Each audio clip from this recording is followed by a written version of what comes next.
ఎవరి మీదైతే దేవుని ప్రణాళిక అయితే ఉంటుందో వాళ్ళందరూ శ్రమలు పడ్డారు. ఎవరి మీదైతే దేవుని ప్రణాళిక, ఇప్పుడు మీరు ఎప్పుడైనా స్ప్రింగ్ని చూసారా? స్ప్రింగ్ని ఇలా ఒత్తితే దగ్గరగా అవుతుంది, ఇలా ఇలా తీస్తే ఇలా ఇలా తీసి ఇలా వదిలితే అది దాని ఓపుకున్నంత వరకు ఎగురుతుంది. క్రైస్తవుడు కూడా ఏంటంటే ఒక స్ప్రింగ్ లాగా ఒదిగి ఉండాలి. ఎలా ఉండాలి? పరిస్థితుల మధ్యలో, కష్టాలు వచ్చినప్పుడు, ఇబ్బందులు కలిగిన పరిస్థితుల మధ్యలో ఎలా ఉండాలి? వదగాలి. దీన్ని ఏమంటారంటే వదగడం అంటారు. దేవుని స్తోత్రం. ఎప్పుడైతే మనము క్రీస్తులో ఒదిగి తగ్గించుకొని ఎప్పుడైతే మనం ఉంటామో దేవుడు కూడా ఆయన సమయం వచ్చినప్పుడు ఆయన ఇచ్చేస్తాడు. దేవుని స్తోత్రం.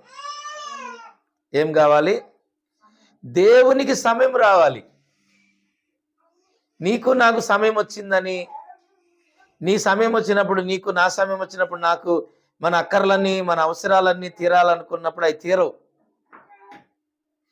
దేవునికి సమయం వస్తే మన అవసరాలు తీరతాయి. దేవుని స్తోత్రం. దేవునికి సమయం రావాలంటే దేవుడు అంటాడు బైబిల్లో, పేతురు రాసిన పత్రికలో అంటాడు, తగిన సమయంలో నేను మిమ్మల్ని హెచ్చిస్తాను అంటాడు. ఏ సమయంలో? తగిన సమయం రావాలి. ఎవరికి రావాలి? సమయం ఎవరికి రావాలి? 6 నెలలకే వెళ్ళి ఆపరేషన్ చేసి బిడ్డను తీసేయండి అంటే ఎట్లుంటుంది? 6 నెలలకే వెళ్ళి ఆపరేషన్ చేసి బిడ్డను తీసేయండి, నాకు బరువు అయిపోతుందంటే డాక్టర్ ఏమంటాడు?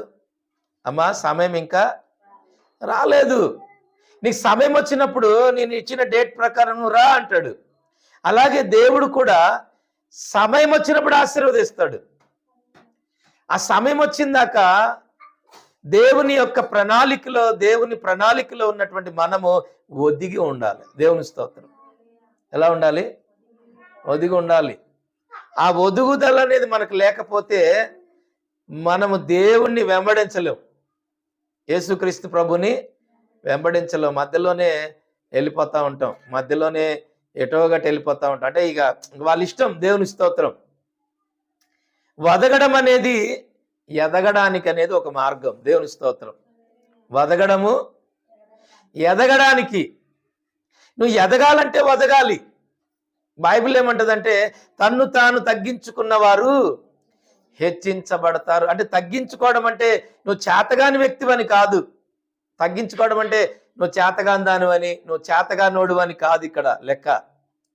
దేవుని వాక్యమే సిద్ధాంతం ఏంటంటే తన్ను తాను తగ్గించుకున్న వారు హెచ్చించబడతారు. నువ్వు ఎంతగా తగ్గించుకుంటావో అంతగా దేవునికి సమయం వచ్చినప్పుడు దేవుడు నిన్ను హెచ్చేస్తాడు. Praise the lord. ఆ సమయం రావాలి. అబ్రహాముకి చేసిన వాగ్దానం నెరవేర్చడానికి 75 సంవత్సరాల వయసులో పిలిస్తే ఆయన ఆశీర్వదించబడేటప్పటికి 100 ఏళ్ళు పూర్తయినాయి. ఎన్నేళ్ళు పూర్తయినాయి? ఈ మధ్యలో 25 సంవత్సరాలు పట్టింది. అర్థమైందా? అంటే దేవుడేమో వాగ్దానం చేశాడు, నేను నీకు ఒక కుమారుణ్ణి ఇస్తాను అన్నాడు. అంటే కుమారుణ్ణి ఇవ్వటానికి కూడా 25 ఏళ్ళు పడుతుందా? ఇది మరీ అన్యాయంగా చెప్పుకోవడానికి. అంటే ఒక పెళ్లి చేసి ఆ పెళ్లి చేసినటువంటి ఆమెకి ఒక కుమారుణ్ణి ఇస్తానని చెప్పాడు దేవుడు. వివాహం అన్ని విషయంలో ఘనమైంది కాబట్టి ఆ వివాహాన్ని దేవుడే చేశాడు. దేవుడు ఏమన్నాడు అబ్రహాముతో?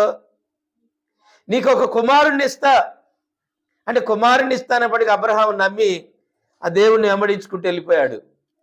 అబ్రహాము దేవుణ్ణి నమ్మి వెంబడించుకుంటూ వెళితే ఒక కుమారుణ్ణి ఇవ్వడానికి ఎన్ని సంవత్సరాలు పట్టింది?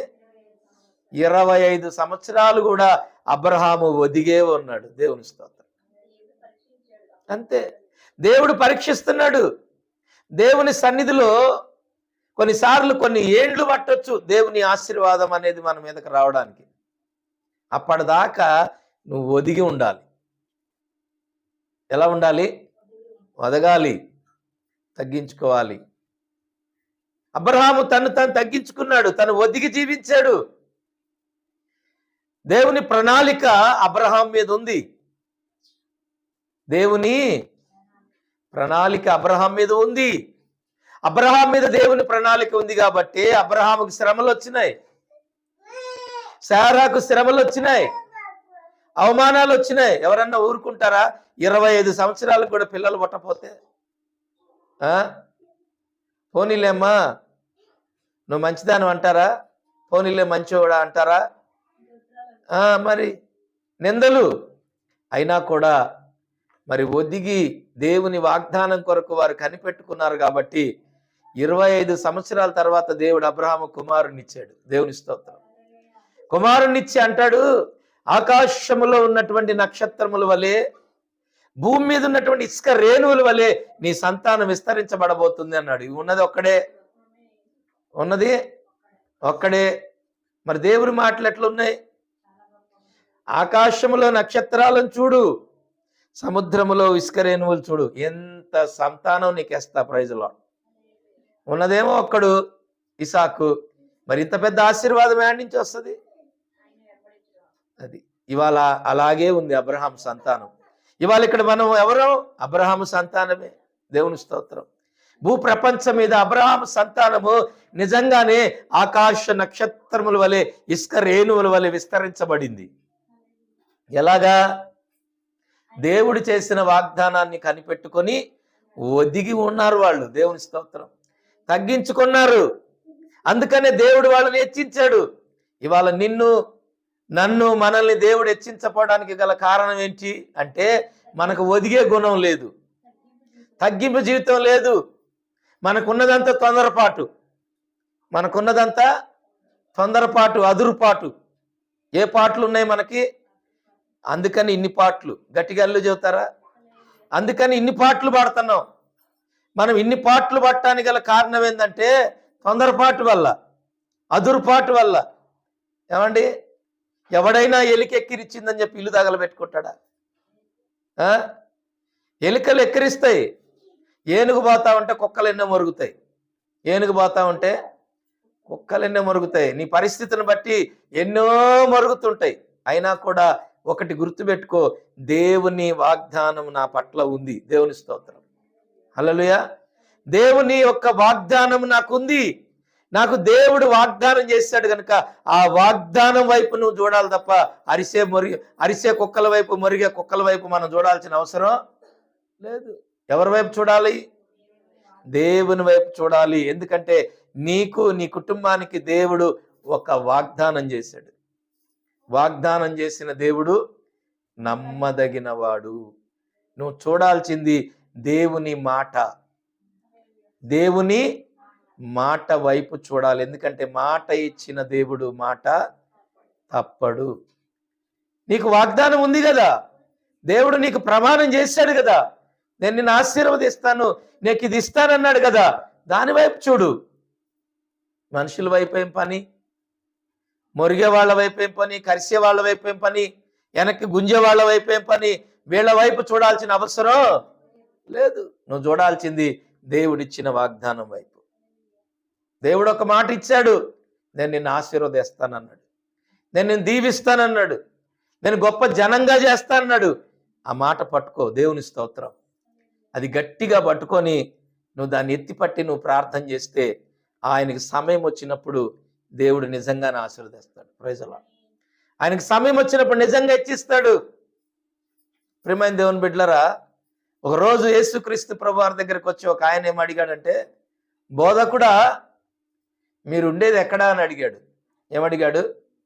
మీరు ఎక్కడ నివసిస్తున్నారు, మీరు ఎక్కడ ఉంటున్నారు అంటే యేసుక్రీస్తు ప్రభు ఏమన్నాడంటే, ఆకాశ పక్షులకు గూళ్ళున్నాయి, నక్కలకు బొర్రెలున్నాయి, మనిషి కుమారుడు అనగా నాకు మాత్రం తలవాల్చుకోవడానికి జానడు స్థలం లేదన్నాడు. ఏమన్నాడు? ఆకాశ పక్షులకి ఏమున్నాయి? గూళ్ళున్నాయి. మరి నక్కలకి బొర్రెలున్నాయి. ఈ లోకానికి వచ్చినటువంటి సృష్టికర్త అయినటువంటి దేవునికి ఏమి లేదు? తలవాల్చుకోవడానికి జానడు స్థలం లేదు. ఎందుకంటే ఎవరు చేర్చుకోవట్లేదు కదా, ఎవరికి అవసరం లేదు. పనికి మాలిన వారిని అందరినీ చేర్చుకుంటాం మనం, కానీ ఉపయోగపడేటువంటి వ్యక్తిని మాత్రం చేర్చుకో. దేవునికి మహిమ కలుగును గాక. ఈ లోకంలో పనికి మాలిన వాటికి ఇచ్చేంత సమయం మనం దేవునికి ఇస్తామా? పనికి మాలిన వాటి దగ్గర ఎంతో సమయం గడుపుతాం. ఇవాళ టీవీ దగ్గర ఎంత సమయం గడుపుతాం? సెల్ ఫోన్ దగ్గర ఎంత సమయం గడుపుతాం? చుట్టాల దగ్గర ఎంత సమయం గడుపుతాం? ఏమండి, బయటికి వెళ్ళినప్పుడు పార్కుల దగ్గర ఎంత సమయం గడుపుతాం? ఎక్కడ పడితే అక్కడ మన ఇష్టం వచ్చినంత సమయం గడుపుతాం. దేవుని దగ్గరకు వస్తే ఏముండదు, సమయం ఉండదు. ఏందమ్మా చర్చికి సమయం లేదు పాస్టర్ గారు, ఏందమ్మా ప్రార్థన సమయం లేదు పాస్టర్ గారు, ఏందమ్మా సమయానికి రాని సమయం కుదరలేదు పాస్టర్ గారు. ఎక్కడ నీకు సమయం కుదురుతుంది అంటే బొందల గడ్డలో కుదురుతుంది. ఎక్కడ సమయం కుదురుతుంది? ఎక్కడ? బొందల గడ్డలు. అంటే ఎప్పుడు? అప్పుడు కుదురుతుంది సమయం. ఇంక అప్పుడు ఎవడు అడగడు కదా. బొందలగడ్డ గాడికి వచ్చి ఏరా ఏలియా రాజు ప్రార్థన చేయమని అడుగుతాడా? ఏరా ఏలియా రాజు బైబిల్ చదివిందని అడుగుతాడా? ఏరా ఏలియా రాజు చర్చికి రాలేదేందిరా అని అడుగుతాడా? శ్మశానం కాడికి వచ్చి బొందలగడ్డలో అడుగుతారా? అడగరు. ఎందుకంటే అప్పుడు ఇంకా సమయం ఏముంది, ఇంకా అయిపోయా. అందుకని దేవుడు అంటాడు సమయమును సద్వినియోగపరచుకోండి. సమయం ఉన్నప్పుడే. సమయం అయిపోయిన తర్వాత బొందలగడ్డకి వెళ్ళిన తర్వాత ఎవడు పిలిచేవాడు ఉండడు మనల్ని. ఎవడు పిలుస్తాడు? సమయం ఉన్నప్పుడే. దేవుడు సమయాన్ని సద్వినియోగం చేసుకో. ఎందుకు? దుర్దినాలు రాబోతున్నాయి. భయంకరమైన దినాలు, భయంకరమైన శ్రమలు, భయంకరమైన కష్టాలు, భయంకరమైన నిందలు, ఇలాంటి పరిస్థితులు వస్తాయి. కాబట్టి దేవుడు అంటున్నాడు సమయాన్ని సద్వినియోగపరచుకో. సమయాన్ని పోనీగాకు. సమయమందును అసమయమందును ప్రార్థన చేయి, ప్రకటించు. దేవునికి స్తోత్రం. ప్రకటించు. నీకు సమయం ఉన్నప్పుడే క్రీస్తు గురించి మాట్లాడు, ప్రకటించు. నీకు సమయం ఉన్నప్పుడే ప్రార్థించు. నీకు సమయం ఉన్నప్పుడే ఉపవాసం ఉండి కన్నీరు విడిచి ప్రార్థించు. నీకు దేవుడిచ్చిన వాగ్దానం నెరవేర్చబడుతుంది. Praise the lord. ఆరోగ్యం ఇచ్చేవారెవరు? ఆశీర్వాదం ఇచ్చేవారెవరు? ఆయుష్ ఇచ్చేవారెవరు? నిన్ను విస్తరింపజేసేది ఎవరు? మరి అన్నీ దేవుడిస్తే మరి పనికి మాలిన సమయానికి ఎందుకు మనం సమయం కేటాయించాలి? సమస్తము దేవుని దగ్గర ఉంది గుర్తెరిగిన మనము మనకున్న సమయం అంతా ఎక్కడో గడుపుతాం. మనకున్న సమయం అంతా ఎక్కడో గడుపుతాం. ఇచ్చే ఆయనకి మాత్రం సమయం ఇయ్యం. అందుకని మన దగ్గర ఏమి ఉండదు. గట్టిగా అల్లు చెప్తారా? లేనందుకు చెప్పండి అల్లుయ్య. మనకు లేకపోవడానికి కారణం ఏంటంటే సమయం గడిపే ఆయన దగ్గర సమయం గడిపితే దేవుడు ఇస్తాడు. దేవుడు సమృద్ధిని ఇస్తాడు. దేవునికి మహిమ కలుగును గాక. ఎక్కడ గడపాలో అక్కడే గడపాలి. ఎవరితో ఎక్కువ సమయం గడిపితే మనకు ఆశీర్వాదము, వారితోనే మనం ఎక్కువ సమయం గడపాలి. వ్యర్థమైన దగ్గర మనం సమయం గడిపితే ఏమైపోతామంటే మనం వ్యర్థులం అయిపోతాం. దేవుని స్తోత్రం. మీరు గమనించారా? ఆయన అంటాడు నన్ను అడుగుము. కీర్తన 2వ అధ్యాయం 8వ వచనం, నన్ను అడుగుము స్థలములను జనములను నీకు స్వాస్థ్యంగా ఇస్తానన్నాడు. నన్ను అడుగు, నీకు స్థలం ఇస్తాను, జనాన్ని ఇస్తాను, భూదిగంతముల వరకు నీకు సొత్తుగా స్వాస్థ్యంగా ఇస్తానన్నాడు. నువ్వు ఎవరిని అడగాలి? దేవుణ్ణి అడగాలి. నీకు లేదా? దేవుణ్ణి అడుగు. నీకు కొదువు ఉందా? దేవుణ్ణి అడుగు. ప్రార్థన చేయి, ఉపవాసం ఉండు, కన్నీరు విడు.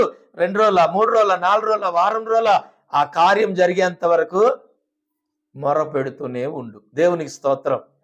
హల్లెలూయా. ఖచ్చితంగా నీ మొర ఆలకించిన దేవుడు నీ మార్గం సరళం చేస్తాడు. నీ మొర ఆలకించిన దేవుడు నీ మార్గం సరళం చేస్తాడు. నువ్వు ఉండడానికి ఇల్లు ఇస్తాడు, కట్టుకోవడానికి బట్టలు ఇస్తాడు, తినడానికి తిండి ఇస్తాడు, తిరగడానికి వాహనం ఇస్తాడు, చేసుకోవడానికి పని ఇస్తాడు, నీకు ఆరోగ్యం ఇస్తాడు, ఆయుష్ని ఇస్తాడు, ఆనందాన్ని ఇస్తాడు, సంతోషాన్ని ఇస్తాడు, సమృద్ధిని ఇస్తాడు. నీకే కొదవ లేకుండా దేవుడు నిన్ను ఆశీర్వదిస్తాడు. Praise the lord. హల్లెలూయా. అవును, మరి నువ్వు అడగవలసిన వ్యక్తి దగ్గరికి వెళ్ళి నువ్వు అడిగితే నీ కొదువ ఎందుకు చేస్తాడు? దేవుని స్తోత్రం. హల్లెలూయా. అవును, మరి భోజనం పెట్టారనుకోండి, ఎవరైనా కొంచెం తిని మధ్యలో లేచిపోతారా? సంతృప్తిగా తిని లేచి వెళ్తారు. దేవుని సన్నిధిలో నువ్వు మోకాళ్ళ నుంచి ప్రార్థించినప్పుడు దేవుడు ఆమెన్ అనేంత వరకు నువ్వు ఆమెన్ అనకూడదు. దేవుని స్తోత్రం. దేవుడు ఆమెన్ అని చెప్తాడు. ఎంతవరకు నువ్వు మోకరించి ప్రార్థించాలో అంతవరకు మోకాళ్ళ మీద నువ్వు ప్రార్థన చేస్తుంటే ఆయన అంటాడు ఇంక చాలు ఆమెన్ అని. హల్లెలూయా. అలాంటి ప్రార్థన మనం నేర్చుకోవాలి. అలాంటి ప్రార్థన మనం చేయగలిగినప్పుడు మన కుటుంబాల్లో ఆశీర్వాదాలు ఉంటాయి. దేవుని స్తోత్రం. ఏముంటాయి? ఆశీర్వాదాలు ఉంటాయి. బైబిల్ చెప్తుంది, అడుగుడి నీకు ఇవ్వబడును, వెదకుడి నీకు దొరుకును, తట్టుడి తీయబడును. అడుగు, నీకేం కావాలో అడుగు. ఎన్ని రోజులు అడుగుతావు? అడుగు, అడగాలి. అడిగినప్పుడు దేవుడు సంపూర్ణంగా ఇస్తాడు. యోహాను సువార్త 15వ అధ్యాయంలో అంటాడు, నీకేది ఇష్టమో నీవు నన్ను అడుగు, నీకు ఏది ఇష్టమో నీవు నన్ను అడుగు, నేను నీకు వేస్తానన్నాడు. దేవుణ్ణి అడగడం మనకు చేతగాక ఇవాళ మనం వ్యర్థులం అయిపోతున్నాం. ఏమైపోతున్నాం? మనకు అడగడం చేత కావట్లేదు. నువ్వు కరెక్ట్గా దేవుని సన్నిధిలో కూర్చొని నువ్వు దేవుణ్ణి అడిగితే దేవుడు నీతో మాట్లాడతాడు. దేవుడు నీతో మాట్లాడతాడు. ఆయన మాట్లాడే దేవుడై ఉన్నాడు. ఈరోజు ఈ ప్రాంతంలో, ఈ ప్రజల మధ్యలో ఇలా నిలబడి మాట్లాడగలుగుతున్నాం, బ్రతకగలుగుతున్నాం అంటే దేవుని అండ తప్ప ఏ అండ లేదు. ఏ అండ లేదు, ఏ ఆధారం లేదు. బ్రతకడానికి కూడా ఎవరు అండ కావాలి? దేవుని అండ కావాలి, దేవుని ఆధారం కావాలి, దేవుని మీద ఆధారపడాలి. ఆధారపడితే ఆయన అంటాడు, నేను నిన్ను నిలబెడతాను. Praise the lord. హల్లెలూయా. మనం నిలబడాలంటే దేవుణ్ణి ఆధారం చేసుకోవాలి.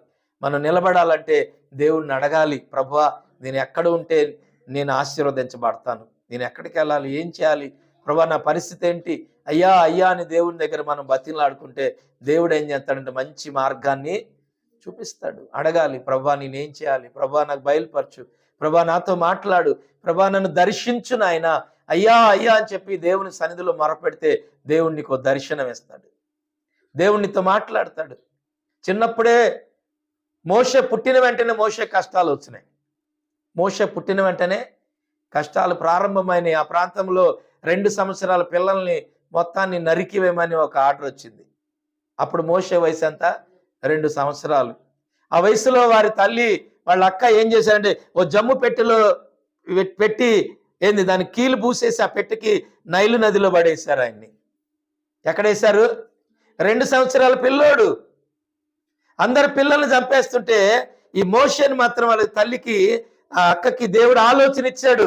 ఇగో ఇతని పట్ల నాకు ప్రణాళిక ఉంది. దేవుని స్తోత్రం. పిల్లలందరూ చచ్చిపోతున్నారు అక్కడ నరికి పారేస్తుంటే దేవుడు తల్లికి అక్కకి ఒక ఆలోచన ఇచ్చాడు. ఏం ఆలోచన ఇచ్చాడు? ప్రార్థన చేస్తే నీకు ఆలోచన ఇస్తాడు. ఏం చేస్తే ఇస్తాడు? నువ్వు ప్రార్థన చేస్తే నీకు ఆలోచన ఇస్తాడు. ప్రార్థన చేస్తే నీకు సమాధానం వస్తుంది.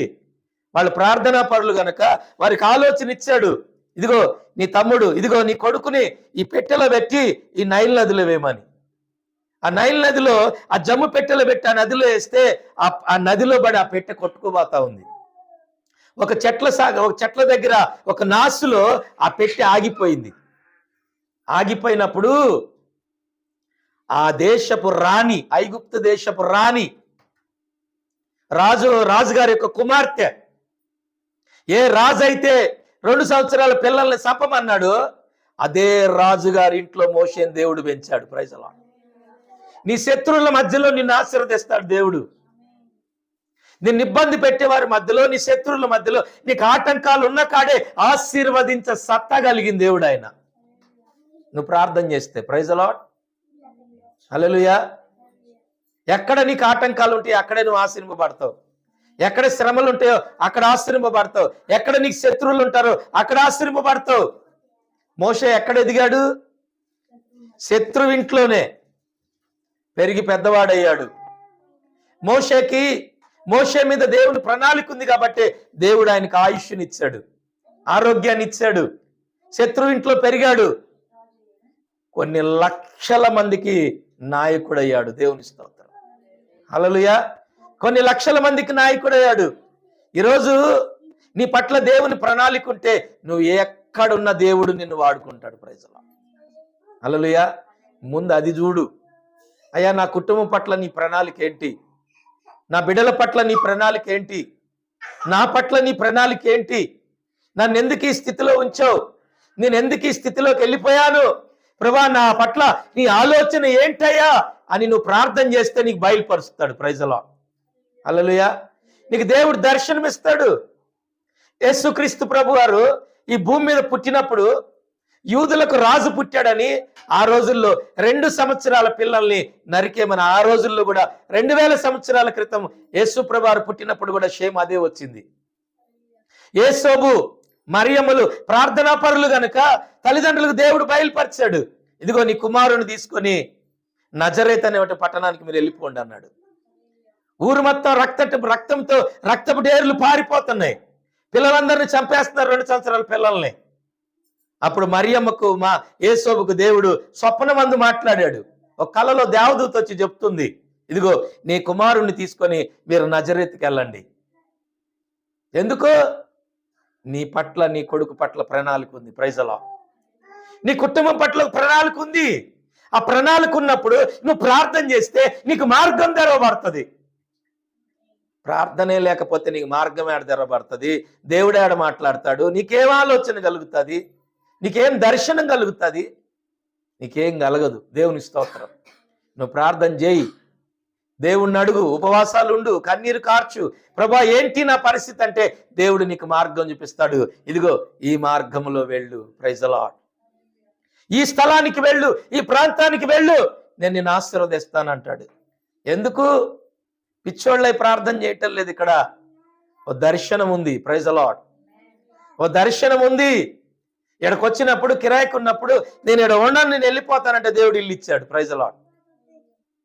దేవుడు ఇల్లు ఎందుకు ఇచ్చాడు? నువ్వు ఉండు, నువ్వు ఉండాలా. ఎందుకు?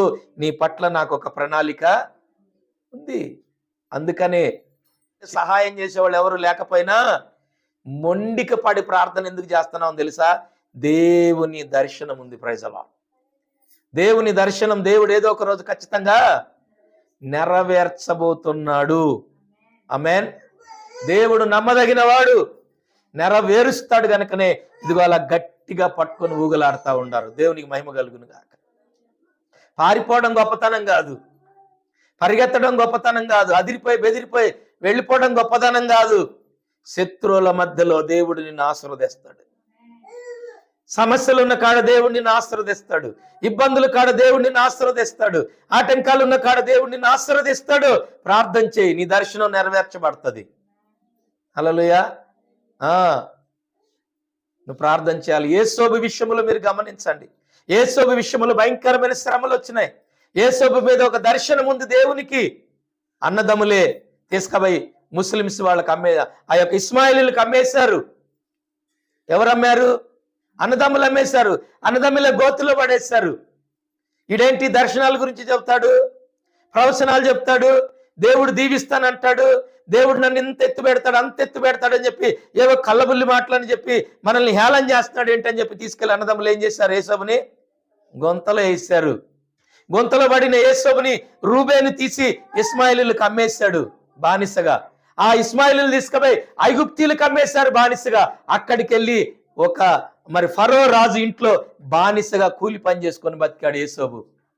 అక్కడి నుంచి ఆ యేసోబు ఆ యొక్క ఫరో భార్య ఆయన మీద నిందలు వేస్తే ఆ నిందలకి జైలు పాలయ్యాడు. ఆ జైల్లోకి వెళ్ళిన యేసోబుని దేవుడు రాజును చేశాడు. Praise the lord. హల్లెలూయా. ఎక్కడి నుంచి ఎక్కడికి వెళ్ళాడు? ఎక్కడి నుంచి రాజుగా మారాడు? దర్శనం. దేవుని స్తోత్రం. వాగ్దానం దర్శనం ఉంది. అన్ని శ్రమలు వచ్చినా, అన్ని కష్టాలు వచ్చినా, రోగాలు వచ్చినా, వ్యాధులు వచ్చినా, సమస్యలు వచ్చినా, నిందలు వచ్చినా, అవమానాలు వచ్చినా, అమ్మేసిన బానిస బ్రతుకులు బ్రతికినా, ఎలాంటి పరిస్థితుల్లో కూడా ఆయన ఒదిగి ఉన్నాడు. దేవుని స్తోత్రం. ఎందుకు? దేవుని ప్రణాళిక ఉంది. Praise the lord. ఆ దేవుని ప్రణాళిక వరకు ఒదిగి ఉంటే దేవుడు ఏం చేశాడు? ఆశీర్వదించాడు. సమయం వచ్చినప్పుడు ఎన్ని రోజులన్నా పట్టని, ఎన్ని ఏండ్లు పట్టని, ఎన్ని సంవత్సరాలు పట్టని, కానీ వాగ్దానం మాత్రం దేవుడు మారడు. దేవుని స్తోత్రం. మారడు దేవుడు. 100 ఏళ్ళైనా సరే దేవుడు ఆశీర్వదిస్తాడు. దేవుని మహిమ కలిగిన గాక. నువ్వు కట్టెలాగా అయిపోయినా, నువ్వు శ్మశానంలో సమాధిలోకి వెళ్ళడానికి సిద్ధమైపోయినా కూడా ఆ శ్మశానంలోకి వచ్చి కూడా నిన్ను లేపి దేవుడు ఆశీర్వదిస్తాడు. Praise the lord. హల్లెలూయా. అవును, మరి వాగ్దానం నీ పట్ల ఉన్నప్పుడు నువ్వు కట్టెవైనా, చెట్టు అయినా, ఏ స్థితికి వెళ్ళిపోయినా, ఏ పరిస్థితిలో ఉన్నా కూడా దేవుడు నిన్ను ఆశీర్వదిస్తాడు. హల్లెలూయా.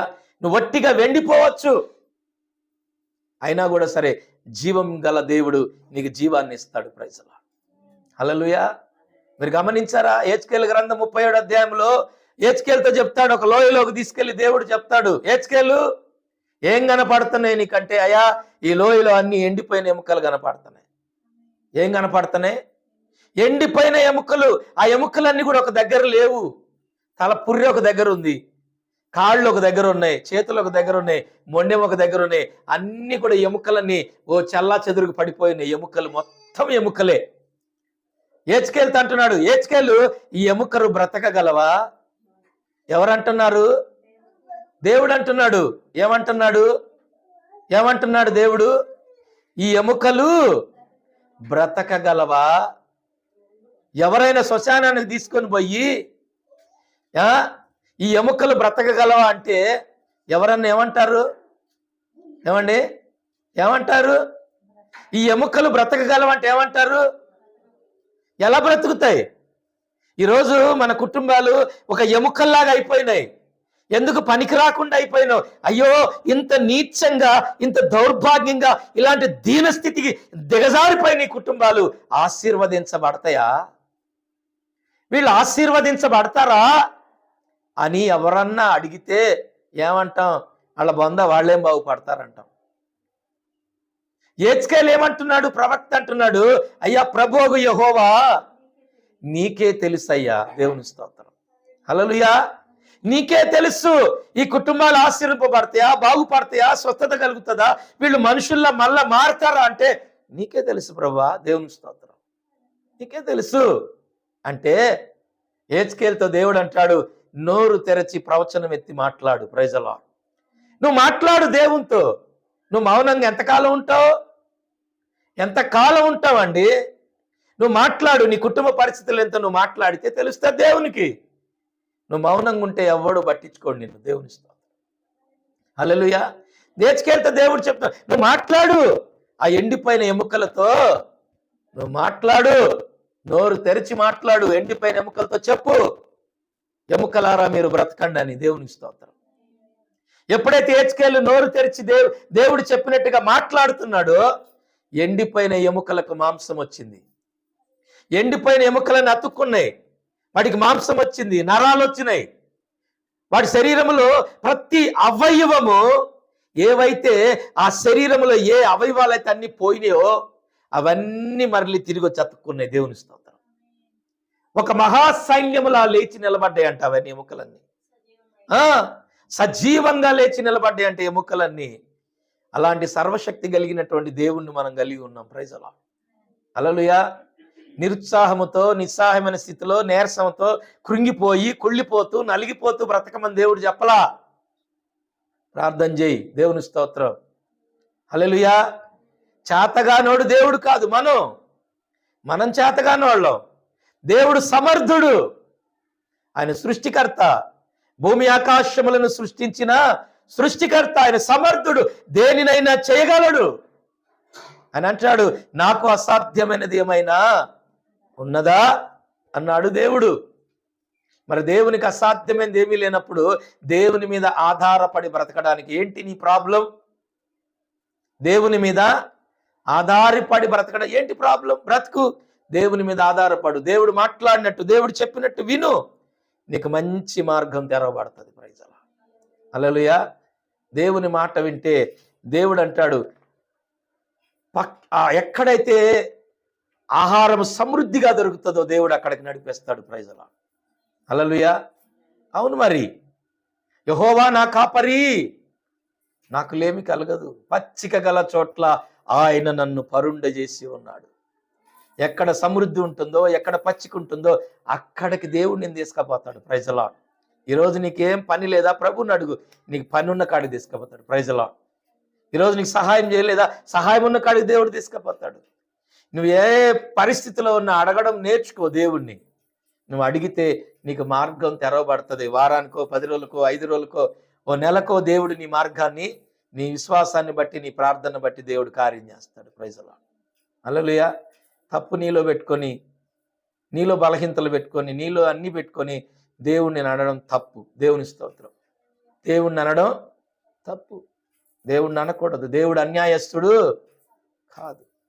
దేవుడు అన్యాయస్తుడు కాదు. దేవుడు ఎవరికి అన్యాయం చేసినట్టు బైబిల్ ఎక్కడ కూడా రాసి లేదు. దేవుని స్తోత్రం. కాబట్టి నీ బలహీనతలు ఏమున్నాయో, నీ సమస్యలు ఏమున్నాయో, నీ కుటుంబ పరిస్థితులు ఏందో, నీ ఇంట్లో ఏం జరుగుతుందో ఇదంతా కూడా తేట తెల్లగా నువ్వు చెప్పాలా. దేవుని స్తోత్రం. ఇవన్నీ దేవునికి చెప్పాలా అని దేవుడు అంటాడు. దేనికి నువ్వు చింతపడక అంటాడు. దేనికి నువ్వు చింతపడకు. కృతజ్ఞతాపూర్వకముగా నీ విన్నపములు దేవునికి తెలియజేయి. నీ బాధలు దేవునికి తెలియజేయి. ప్రార్థన చేయి. కృతజ్ఞతాస్తుతులు చెల్లించు. దేవునికి చెప్పు. ఆయన అంటాడు, నీ హృదయమునకు నీ తలంపులకును దేవుని సమాధానం కావిలిగా ఉంటుంది. అవునండి, నువ్వు చెప్పకుండా కప్పెట్టుకుంటే ఎవడికి తెలుస్తుంది? దేవుని స్తోత్రం. ఎవరికి తెలీదు. నీ ఇంట్లో పరిస్థితిని, నీ ఒంట్లో అనారోగ్యాన్ని, నీ పరిస్థితులన్నీ కూడా నువ్వు దేవునికి చెప్పాలా. లేదంటే నీకు దగ్గరలో నీ కొరకు ప్రార్థించే వారికి నువ్వు చెప్పాలా. ఓ చిట్టి రాసా పడేయాలా ఏడన్నా ప్రార్థన చేసే కాడ. ఇదిగో నా పరిస్థితి ఇలా ఉందంటే 10 మందిలో ఇద్దరన్నా నీ కోసం ప్రార్థన చేస్తారు. ఆ ప్రార్థన నీ కుటుంబానికి ఆశీర్వాదం అవుతుంది. Praise Lord. హల్లెలూయా.